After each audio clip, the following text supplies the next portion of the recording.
여러분과 함께 당신의 꿈은 무엇입니까? 라고 하는 제목으로 함께 말씀을 나누려고 합니다. 말씀을 통하여 성령님께서 각자에게 들려주시는 그 세미한 음성을 듣는 시간이 되기를 바랍니다. 여러분은 꿈이 있나요? 예, 어떤 꿈이 있는지 모르겠습니다. 다시 말하면 여러분 왜 사십니까? 라고 물으신다면 여러분은 뭐라고 대답을 하시겠습니까? 우리 인생에서 참 중요한 질문 아닙니까? 내가 이 세상을 왜 살아야 되는지, 나의 인생의 꿈은 무엇인지, 내가 인생을 살아가는 그 목적은 무엇인지, 여러분 그것을 알고 살아가는 사람과 알지 못하고 살아가는 사람의 인생은요 완전히 다를 수밖에 없습니다. 여러분이 이름만 대면은 알 수 있는 그 연예인이 있는데요, 20대 초반에 자신의 꿈이 20억을 버는 것이었답니다. 20억 굉장히 큰 돈 아닙니까? 그런데 그 20억을 25살에 그 버는 것이 꿈을 이룬 겁니다. 25살에 20억을 벌었다는 거 엄청난 거 아니겠습니까? 꿈을 이루면 그런데 행복할 줄 알았는데 허무했답니다.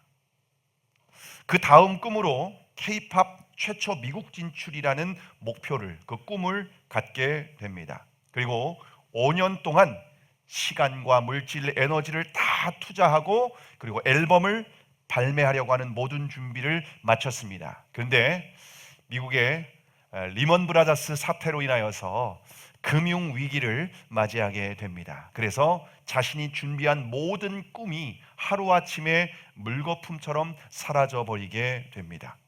자, 그러면서 자신의 꿈과 목표가 잘못되었다라고 하는 것을 비로소 깨닫게 됩니다. 만약 꿈이 이루어졌는데 허무하거나 꿈을 이루지 못하면 슬프다면 그것은 처음부터 잘못된 꿈이구나 라고 하는 것을 깨닫게 됩니다. 그러면서 꿈에 대한 정의를 내리게 되었는데요, 꿈은 어떤 위치에 올라가는 것이 아니라고 정리를 하게 되었답니다. 학생들 같은 경우는 자신이 원하는 대학에 들어가는 것이겠죠. 대학을 졸업한 후에는 자신이 원하는 직업이나 직장에 들어가는 것이겠죠. 그리고 자신이 원하는 차를 타고 자신이 원하는 집에 살고 그리고 자신이 원하는 어떤 위치에 올라가는 것, 이것이 사람들이 가지고 있는 대부분의 꿈이라고 말할 수가 있습니다. 근데 여러분, 이런 꿈은요 이루어지면 허무하고 이루어지지 못하면 슬프다는 겁니다. 여러분, 원하는 대학에 들어갔다고 다 행복할까요? 처음에는 좋겠죠. 그런데 그것으로 끝이 아니라는 겁니다. 그 다음. 그런데 내가 생각한 대로 이루어지지 않을 수도 있다는 겁니다. 여러분, 그런 꿈은요 이루어지면 허무하고 이루어지지 않으면은요 슬프다는 겁니다. 그래서 꿈은 위치에 대한 것이 아니라 가치에 대한 것이다 라고 정의를 내리게 됩니다. 다시 말하면 내가 하나밖에 없는 생명을 다 쏟아부어도 아깝지 않은 가치, 그것이 바로 우리의 꿈이 되어야 된다는 겁니다. 하나밖에 없는 이 생명을 다 쏟아부을 만한 20억이 그런 것일까요? K-팝 미국 진출이 우리의 모든 인생을 다 쏟아부을 만한 가치가 있을까요? 그렇지 않다는 겁니다. 여러분, 그래서 우리가 정말 내 인생을 다 올인해도 전혀 아깝지 않은 그 가치를 발견하고 그거에 대한 꿈을 품고 우리가 살아가는 사람은 여러분 정말 행복한 사람인 줄을 믿으시기를 바랍니다. 여러분, 그런 꿈이 있습니까? 저는 20대 초반에 꿈이 있었습니다. 제 꿈은 연예인이 되는 것이었습니다. 여러분도 웃으시죠? 무슨 이 얼굴로 무슨 영화 배우가 될 수 있었겠습니까? 물론 유해지 같은 배우도 있습니다. 근데 저는 그런 꿈이 아니었습니다. 뭐 이런 목소리로 제가 가수의 꿈을 꿨겠습니까? 그런 것도 아니었습니다. 저는 개그맨이 되는 것이 제 20대 초반의 꿈이었습니다. 왜냐하면 어릴 때부터 제가 사람들 앞에서 노래를 부르면요, 사람들이 즐겁고 행복해하는 겁니다. 그래서 앞에서 늘 재미있는 노래, 멋있게 노래를 부르는 것보다 재미있게 노래를 부르고 싶었습니다. 그래서 그때 제가 어릴 때 부른 노래를 한번 불러도 될까요? 네네. 이런 노래를 불렀습니다. 닭장 속에는 일본 닭, 톡톡결라시 톡톡결라시, 마루 밑에는 중국계, 홍샤와 홍샤와, 외양간에는 미국 소가, 헬로 헬로, 새장 속에는 스페인 새, 쌀랐다 쌀랐다, 뭐 이런 노래를 부르면서 어릴 때 제 꿈을 키웠던 기억이 있습니다. 그렇게 하면은 사람들도 행복해하고 저도 즐겁고 행복했습니다. 근데 제가 학교를 졸업하고 난 후에 신도리코라고 하는 회사를 들어갔는데요, 제 1년 선배가 있었습니다. 저보다 한 살 많은 선배가 있었는데 그 회사에서 별로 이렇게 재미있거나 뭐 웃긴 형이 아니었습니다. 그런데 SBS 개그 탤런트 시험에 합격한 겁니다. 1년 선배가. 그래서 그 선배를 만나려고 제가 SBS 방송국을 처음, 여의도로 가서 방송국을 처음 찾아갔습니다. 그때 신동엽도 봤습니다. 신동엽이 이렇게 연기하고 개그하는 것도 봤습니다. 근데 방송국을 다녀온 후에 제 심장이 쿵쾅쿵쾅 뛰는 겁니다. 그래서 저도 어릴 때부터 가지고 있었던 꿈이 있지 않습니까? 개그맨이 되고 싶다. 근데 제 선배가 눈앞에서 되는 것을 제가 본 거예요. 근데 회사에서 모든 사람들이 뭐라고 했냐면은, 야, 연기가 됐으면은 너는 무조건 된다. 뭐 이렇게 회사에 있는 주변에 있는 사람들도 바람을 집어 넣는 겁니다. 그래서 그 다음 해에 SBS 개그 탤런트 시험에 제가 응시를 했습니다. 3,000명이 넘는 사람들이 응시를 했는데 제가 그때 시험 번호가 2266번이었습니다. 여러분 어떻게 됐을까요? 원서를 냈는데 어떻게 됐을까요? 네? 합격했습니다. 1차에 합격했습니다. 3,000명 중에 150명 안에 제가 합격을 하게 되었습니다. 그리고 이제 갑자기 2차 시험을 보게 됐습니다. 어제 1차 시험 합격 발표가 났는데 오늘 2차 시험이 있는 거예요. 그러다 보니까 제가 회사를 다니고 있다 보니까 회사에 무단결근을 하고 2차 시험을 보러 간 겁니다. 제가 무단결근을 하고 2차 시험을 봤습니다. 어떻게 됐을까요? 떨어졌습니다. 2차 시험에서 떨어졌습니다. 그리고 그 다음날 제가 회사에 출근했는데 뭐 주변에 소문이 다 난 거죠. 뭐 규현이 그 개그맨 시험 보러 갔다, 그래서 회사에 무단결근했다, 난리가 난 겁니다. 물론 이제 문제가 되지 않게 다 일처리는 그 전날 밤에 다 가서 해놓고 갔음에도 불구하고 대리님이 저를 부르는 겁니다. 그러면서 어떻게 할 건지 결정을 하는 거예요. 네가 연예인이 될 건지 아니면 계속 회사를 다닐 건지 둘 중에 하나 결정해라. 지금 당장 결정해라. 네가 회사를 계속 다닌다고 하면은 그냥 그대로 다니겠지만 그렇지 않으면 회사를 그만둬라. 이렇게 강하게 말씀을 하시는 겁니다. 그때 제가 대리님한테 이렇게 얘기를 했습니다. 저는 개그맨이 되는 것이 제 꿈입니다. 그 꿈을 이루기 위해서 회사를 그만두겠습니다. 그렇게 하고 그날부로 회사를 그만뒀습니다. 제 꿈을 위해서.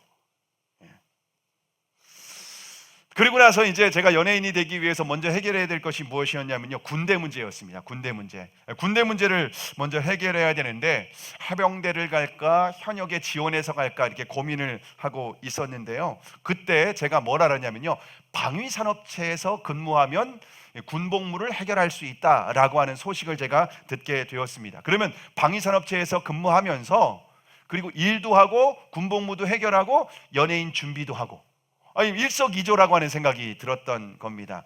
그런데 방위산업체에 들어가려면은 자격증이 필요합니다. 자격증이 있어야지만이 들어갈 수 있습니다. 근데 여러분, 제가 자격증이 있었습니다. 여러분, 제가 특목고에 나온 거 아십니까? 근데 제가 나온 특목고는요, 뭐 예고나 국제고가 아니라 공고였습니다. 저는 공고에 나왔습니다. 다른 친구들이 참고서를 책가방에 가지고 다닐 때 저는 몽키, 스패너, 벤치 이런 걸 가지고 다니면서 공고에서 자격증을 땄습니다. 졸업할 때 자격증을 하나 땄는데 그게 방위산업체에서 들어갈 수 있는 자격 조건이었었던 겁니다. 그래서 방위산업체에 들어가서 이제 저는 군복무도 해결하고 연예인 준비도 해야겠다라고 했었는데 방위산업체에서 근무하다가 예수님을 인격적으로 만나게 됐습니다. 여러분, 예수님을 만난 후에 제 꿈이 달라졌습니다. 이제는 연예인이 되는 것이 아니라 이제는 복음을 전하는 사람이 되고 싶었습니다. 예수님을 만나니까 꿈이 완전히 바뀌게 되었습니다. 왜냐하면 천하 인간에게 구원을 얻을 만한 다른 이름을 우리에게 주신 일이 없기 때문에 그렇습니다. 오직 예수님만이 길이요 진리요 생명인 줄을 믿으시기를 바랍니다. 제 꿈이 바뀐 거예요. 연예인에서 복음 전하는 사람으로 제 꿈이 바뀌게 되었습니다. 그런데 여러분, 복음을 전하는 방법도 다 다양하지 않습니까? 복음을 전한다고 해서 무조건 신학교에 가고 목회자가 되어야 되는 건 아닙니다. 저는 목회자로 부르심을 받지는 않았고 복음을 위해서 살아야겠다라고 생각을 하게 되었었던 겁니다. 그래서 저는 내가 복음을 위해서 무엇을 하며 살아가야 되는지 기도하기 시작했습니다. 1999년 3월 24일부터 새벽 기도를 했습니다. 그리고 하루, 이틀, 사흘, 나흘 기도했습니다. 그런데 응답이 없었습니다. 한 달, 두 달, 석 달, 넉 달을 기도했습니다. 그래도 아무런 응답이 없었습니다. 그래도 포기하지 않고 계속해서 기도했을 때 20개월 만에 하나님께서 응답해 주셨습니다. 2000년 11월 19일 주일 새벽이었습니다. 그날도 어김없이 새벽 예배를 가서 기도를 하고 돌아왔습니다. 근데 기도하고 돌아왔는데 아침 한 7시쯤 되더라고요. 근데 8시에 제가 그때 주일학교 부장 겸 설교자 겸 그런 모든 거를 담당하고 있어서 8시에 내려가면 되기 때문에 1시간의 시간이 남아 있었습니다. 7시부터 8시. 몸이 피곤해서 잠시 제가 거실에 잠깐 누웠습니다. 그런데 거실에 눕자마자 눈을 감았는데 제 눈앞에 환상이 보이는 겁니다. 환상이 보였는데 글씨였습니다. 제 눈앞에 마치 타자기로 한 글자 한 글자 새겨지는 것처럼 글자가 하나 새겨졌는데 내가 너를 사용하리라. 그리고 에스겔 1에서 2 이런 말씀이 새겨져 있었습니다. 여러분, 저는 꿈이 아니었습니다. 분명히 의식이 있었고 분명히 이거 환상이네 라고 하는 것들도 다 알았습니다. 그래서 그 환상이 사라지자마자 벌떡 일어나서 그 옆에 있는 성경책을 펴고 에스겔 1장과 2장을 읽었습니다. 근데 내용은 에스겔 선지자가 하나님의 말씀을 전하는 종으로 부르심을 받는 장면이었습니다. 그때 저는 복음을 위해서 목회자로 부르심을 받았다라고 하는 것을 깨닫게 되었습니다. 근데 문제는 제가 아까 말씀드렸던 것처럼 특목고를 나왔지 않습니까? 네. 학교 다닐 때 공부한 기억이 없습니다. 공부한 기억이 없습니다. 제 머릿속은요 깨끗하게 지우개로 지워진 백지와 같았습니다. 그리고 방위산업체를 다니면서 제가 시험을 봤습니다.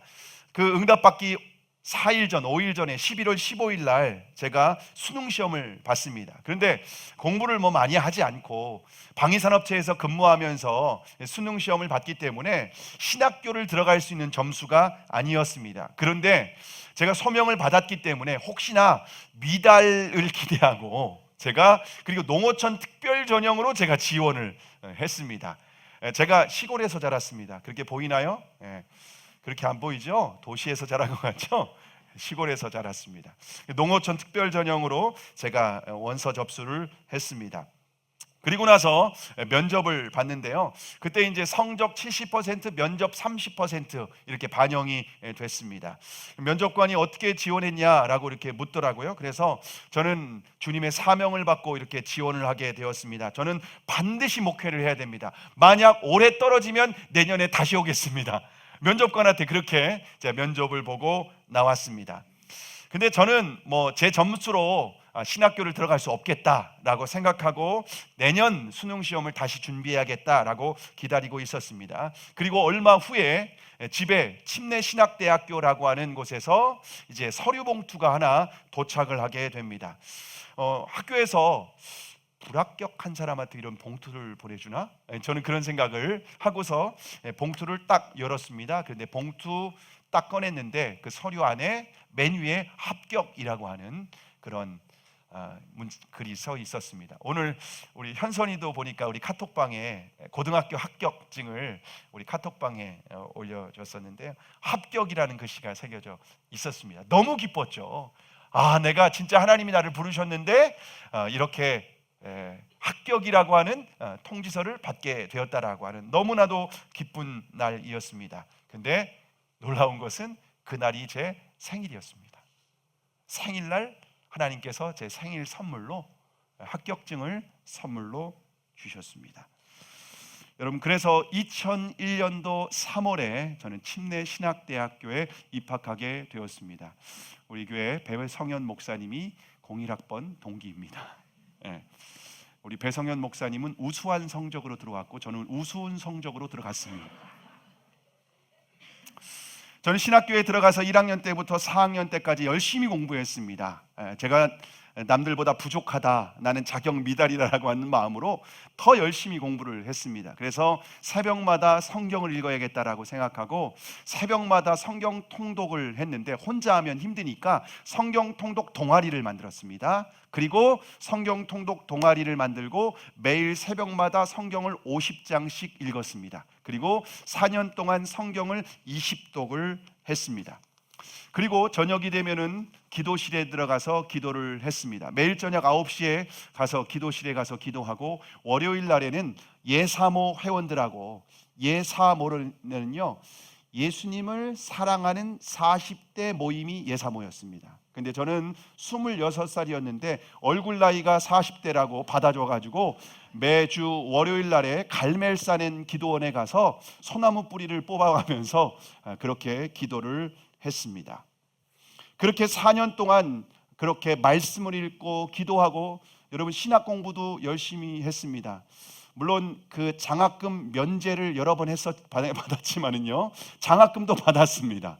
그리고 들어갈 때는 우수한 성적이었지만 졸업할 때는 우수한 성적으로 졸업한 줄 믿어주시길 바랍니다.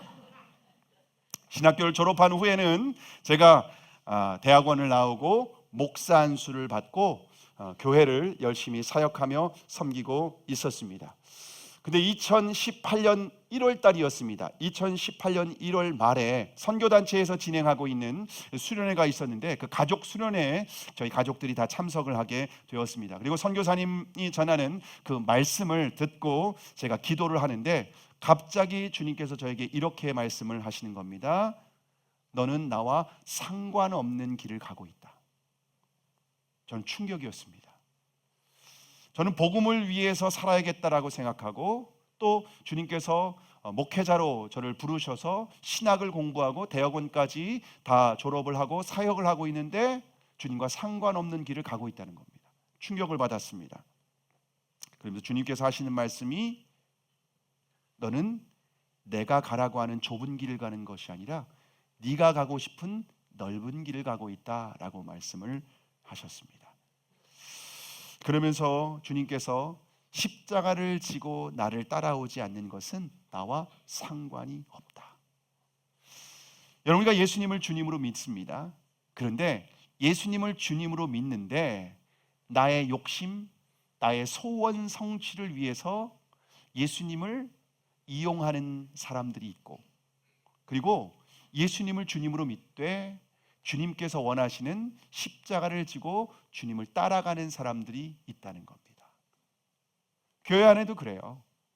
예수님을 믿는다고 합니다. 예수님이 나의 죄를 위해서 죽으시고 부활하신 나의 주, 나의 하나님이라고 믿는다고 합니다. 그런데 결국 그 예수님이 나의 욕심을 채워주기 위한 수단에 불과한 거죠.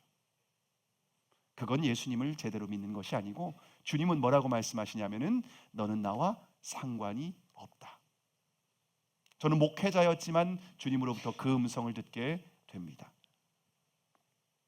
그리고 저의 사역을 돌아봤는데 십자가가 없다는 것을 깨닫게 되었습니다. 주님과 같이 좁고 험한 길을 가는 것이 아니라 넓고 편안한 길만 찾아다녔다라고 하는 것을 깨닫게 되었습니다. 그리고 주님 앞에 회개하는 시간을 갖고 이제는 주님이 가라고 하시는 길만 가겠습니다 라고 기도를 했습니다. 회개하는 시간이었던 거죠.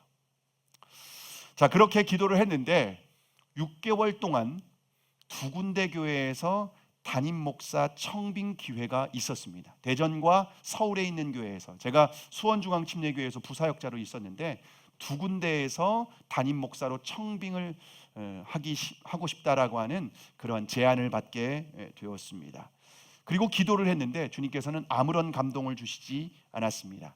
그래서 두 교회에 다 이력서를 내지 않고 정중하게 거절을 했습니다. 그리고 제가 주님께 이렇게 기도했습니다. 주님, 말씀하시는 대로 순종하겠습니다. 무슨 말씀을 하시든지 제가 순종을 하겠습니다. 주님, 교회를 개척하라면 개척하겠습니다. 선교사로 나가라면 선교사로 나가겠습니다. 청빙을 받아야 된다고 하면 청빙을 기다리겠습니다. 부목사로 계속해서 있으라고 하면 부목사로 있겠습니다. 그렇게 결단하고 주님께 기도를 하고 있었습니다. 그런데 2018년 7월 4일 미국의 독립기념일이었는데요, 새벽 4시에서 5시 사이에 제가 새벽이었는데 주님께서 저에게 아주 강한 음성으로 말씀을 하셨습니다. 이렇게 말씀하셨습니다. 내가 하는 얘기 잘 들어라. 너는 청빙이 아니라 개척이다. 주님께서 저를 향해서 계획하신 길은 교회를 개척하는 길이었다는 것이었습니다. 하나님의 음성을 듣고 제가 너무나도 깜짝 놀랐습니다. 이제 내가 져야 할 십자가가 무엇인지 알겠다. 교회를 개척해야겠다라고 마음에 결심을 하게 되었습니다. 근데 교회 개척 사명을 받고 난 후에 제가 주님께 물어봤습니다. 주님, 지금 교회가 너무 많습니다. 교회를 개척해도 교회가 지금 생존조차 어려운 상황에서 왜 또 하나의 교회를 개척해야 됩니까? 지금 교회마다 성도들이 없어서 난리인데 왜 또 교회를 개척해야 됩니까? 라고 할 때 주님께서 저에게 주신 마음은 새술은 세부대라고 하는 마음이었습니다. 근데 새술은 세부대라고 하는 그 마음이 무슨 의미인지 정확하게 알지 못했습니다. 근데 그 다음 날 2018년 7월 5일 큐티 말씀으로 사도행전 13장 1절 이하, 오늘 우리가 함께 읽은 이 본문이 그날 큐티 본문이었습니다. 그 다음 날 큐티 본문이 오늘 말씀이었습니다. 사도행전 13장 1절에 보면은요, 안디옥 교회의 리더들의 멤버들을 소개하고 있는데요, 안디옥 교회는 바나바가 개척을 하고 사도 바울이 동역하는 교회였습니다. 뿐만 아니라 이 안디옥 교회에는요, 선지자들도 있습니다. 하나님의 뜻을 묻고 분별하는 선지자들도, 탁월한 교사들도 그 교회에 함께 있었습니다. 그러면 안디옥 교회를 이끌어가는 사람은 누구였을까요? 안디옥 교회는 누가 이끌어가고 있었을까요? 사도행전 13장 2절의 말씀 함께 읽겠습니다. 시작. 주를 섬겨 금식할 때에 성령이 이르시되 내가 불러 시키는 일을 위하여 바나바와 사울을 따로 세우라 하시니. 여러분, 안디옥 교회 성도들이 금식하며 예배할 때에 성령님께서 말씀하십니다. 성령님께서 말씀하시는데 바나바와 사울을 따로 구별시키고 성령님께서 시키시는 일을 하라는 겁니다. 그 일이 뭐였죠? 예수 그리스도의 복음을 전하는 겁니다. 이방에 전하는 겁니다. 선교를 위해서, 전도와 선교를 위해서 바나바와 사울을 따로 세우라는 말씀을 하고 있습니다. 그리고 3절에서 그들을 파송하는 것을, 성령님께서 이끄시는 대로 그들을 파송하는 것을 볼 수가 있습니다. 제가 이 말씀을 묵상하면서 정말 귀한 것을 깨달았습니다. 여러분, 이 안디옥 교회는요, 오늘 우리가 함께 읽은 이 안디옥 교회는요, 성경에 나와 있는, 아니 지상에 있는 교회 중에서 가장 완벽한 교회입니다. 가장 이상적인 교회입니다. 가장 하나님께서 기뻐하시는 교회가 바로 안디옥 교회입니다. 그런데 이 안디옥 교회를 이끌어가는 것은 사람이 아니라 성령님이셨습니다. 사람에 의해서 중요한 결정을 하고 사람이 이끌어가고 사람에 의해서 그 교회가 모든 것을 결정하는 것이 아니라 성령님이 말씀하시는 대로, 성령님이 이끄시는 대로 순종하는 교회가 바로 안디옥 교회였습니다. 저는 사도행전 13장 1절에서 3절의 말씀을 묵상하면서 교회 개척에 대한 사명을 그 바로 전날 받았는데 제가 개척해야 될 교회의 비전을 받는 시간이었습니다. 제가 개척하는 교회는 사람이 이끌어가는 교회가 아니라 성령이 이끌어가는 교회였습니다. 성령이 이끄시는 대로 순종하는 교회. 그래서 예수 그리스도의 복음을 땅끝까지 증거하는 교회를 세우라고 하는 저희가 비전을 받게 되었습니다. 그리고 세술은 세부대라고 하는 말의 의미도 깨닫게 되었습니다. 세술은 성령님을 의미합니다. 세부대는 우리 교회를 말하는 겁니다. 성령이 충만하여 성령님께서 인도하시는 대로 순종하는 교회를 세우라 라고 하는 것이 주님께서 저에게 주신 사명이었었던 겁니다. 그리고 그 교회를 개척하기 위해서 수원중앙침례교회를 사임하고 2018년 12월 2일에 성령이 이끄시는 교회를 개척하는 예배를 시작했습니다. 저는 성령이 이끄시는 교회였기 때문에 교회를 개척하면서 모든 과정을 주님께 물었습니다. 가장 먼저 물었던 것이 뭐였냐면은 주님, 어디에 개척할까요? 어느 지역에 개척을 해야 될까요? 제가 수원에서 살고 있었습니다. 그때 수원에서 살고 있었는데 어디에 교회를 개척하여라고 물을 때 열흘 만에 하나님께서 응답하신 지역이 남양이었습니다. 남양은요, 제가 모르는 지역입니다. 남양은 제가 이곳에 뭐 살았던 적도 없고 아는 사람이 있는 곳도 아닙니다. 제가 남양에 나중에 이사를 올 때 제가 계속해서 물었습니다. 주님, 제가 왜 남양으로 와야 되죠? 제가 보기에는 이렇게 좀 촌스러워 보여도 스타벅스를 좋아하는데 그 당시에 스타벅스가 하나도 없었습니다. 스타벅스도 없는 곳에 왜 제가 교회를 개척해야 되죠? 이런 질문을 한 적이 있었습니다. 그런데 하나님은 남양으로 인도해 주셨습니다. 개척 멤버들을 위해서 기도했습니다. 개척 멤버들을 위해서 기도할 때 하나님께서 새 가정을 붙여 주셨습니다. 그 새 가정이 개척 멤버가 되었습니다.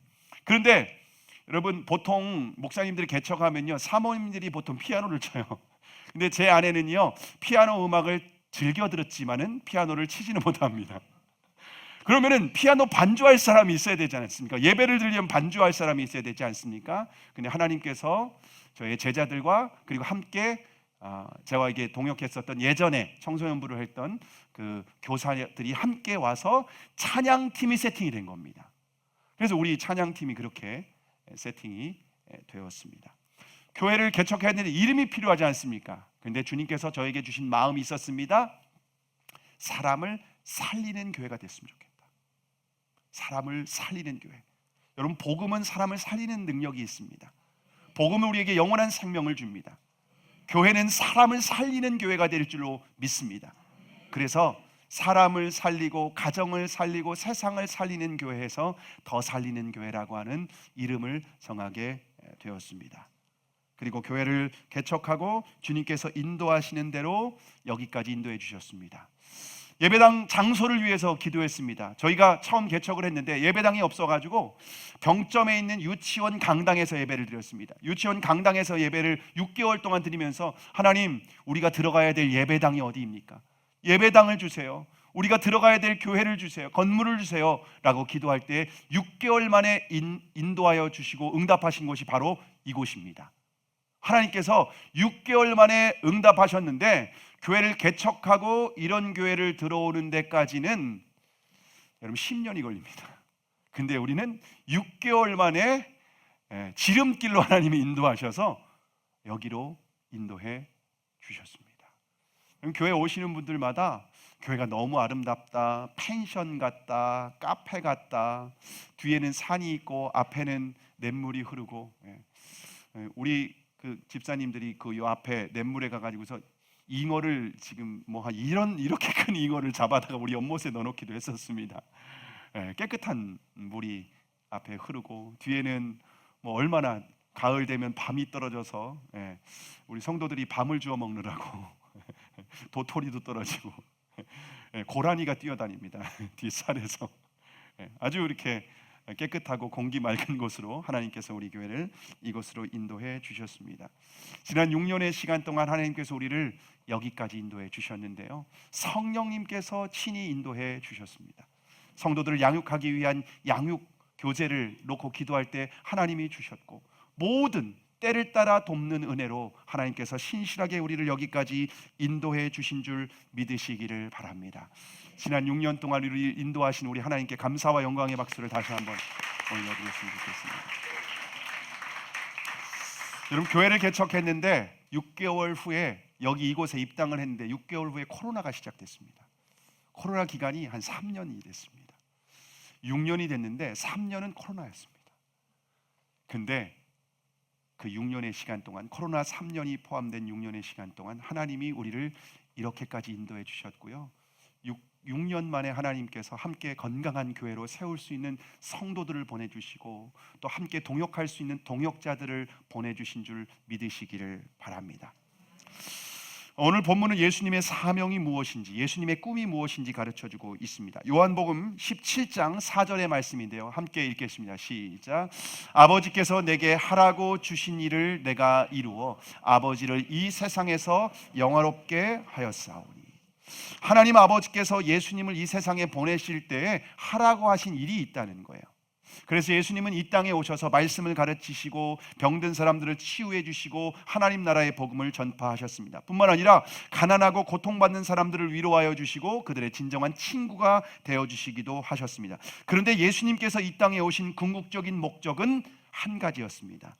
마가복음 10장 45절의 말씀인데요, 마가복음 10장 45절의 말씀을 우리가 함께 읽겠습니다. 시작. 인자에 온 것은 섬김을 받으려 함이 아니라 도리어 섬기려 하고 자기 목숨을 많은 사람의 대속물로 주려 함이니라. 여러분, 예수님이 이 땅에 오신 목적은 죽기 위해서 오셨습니다.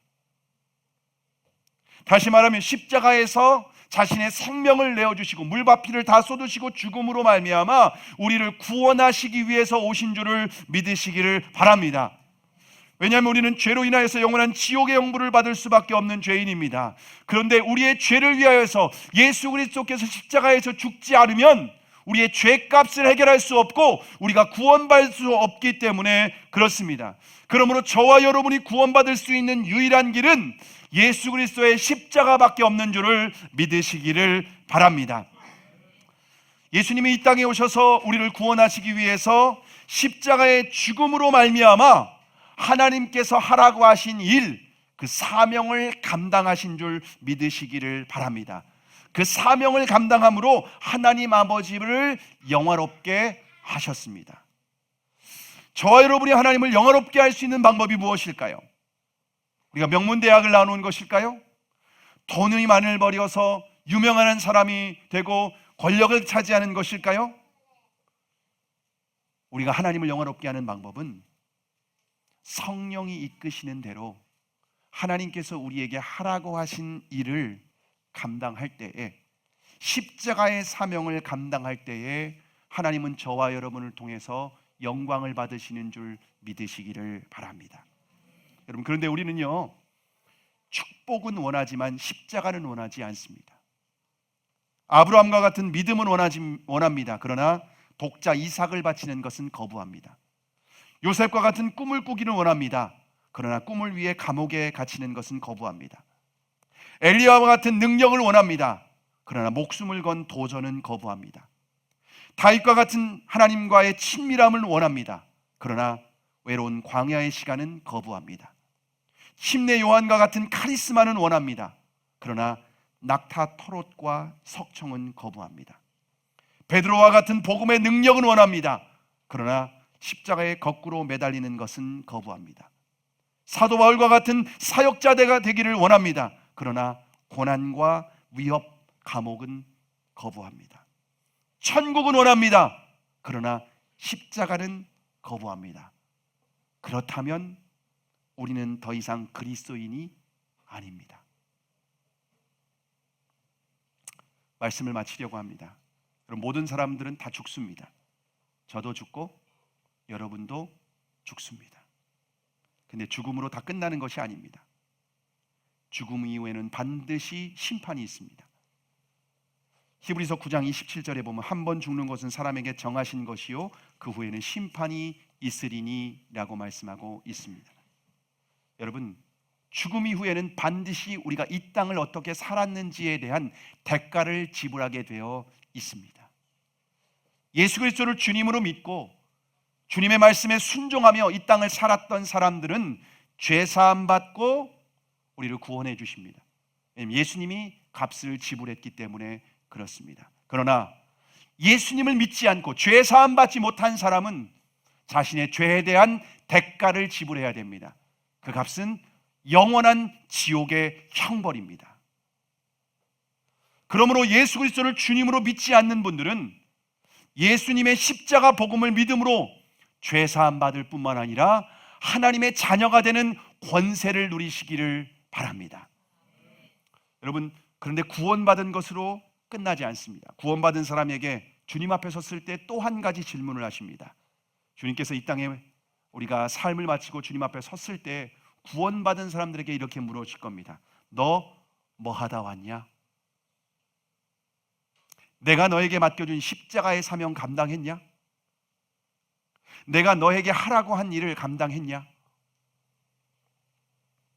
주님께서 저에게 물으신다면 저는 뭐라고 대답할까요?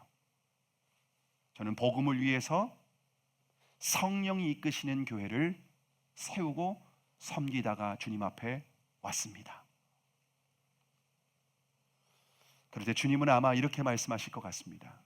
잘하였도다 착하고 충성된 종아. 주님께서 여러분에게 질문을 하면 뭐라고 대답을 하시겠습니까? 혹시 주님께서 하라고 하신 일은 뒤로 미루고 헛된 영광을 위해서 살진 않았습니까? 주님께서 맡겨주신 십자가는 내팽개치고 욕심을 따라 살아가진 않았습니까? 하나님께서 저와 여러분의 생명을 언제까지 허락하실지 그 누구도 확신할 수 없습니다. 여러분, 내일을 확신할 수 있습니까? 내일을 확신할 수 없습니다. 우리는 오늘, 지금, 바로 이 순간만 우리는 확신할 수 있습니다. 예수님을 주님으로 믿는다면 여러분, 지금부터 성령의 인도하심을 따라 살아가야 되는 줄로 믿습니다. 주님께서 우리에게 맡겨주신 십자가의 사명을 감당해야 합니다. 더 살리는 교회는 성령이 이끄시는 교회입니다. 성령이 이끄시는 교회는 주님의 음성에 귀를 기울여야 합니다. 목회자 한 사람만 귀를 기울이는 것이 아니라 모든 성도들이 주님께 귀를 기울이고 주님의 음성을 듣고 믿음으로 반응해야 됩니다.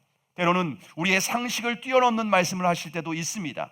그러나 주님의 음성이 분명하다면 십자가를 지고 주님께서 무슨 말씀을 하시든지 주님의 말씀에 순종해야 되는 줄로 믿습니다.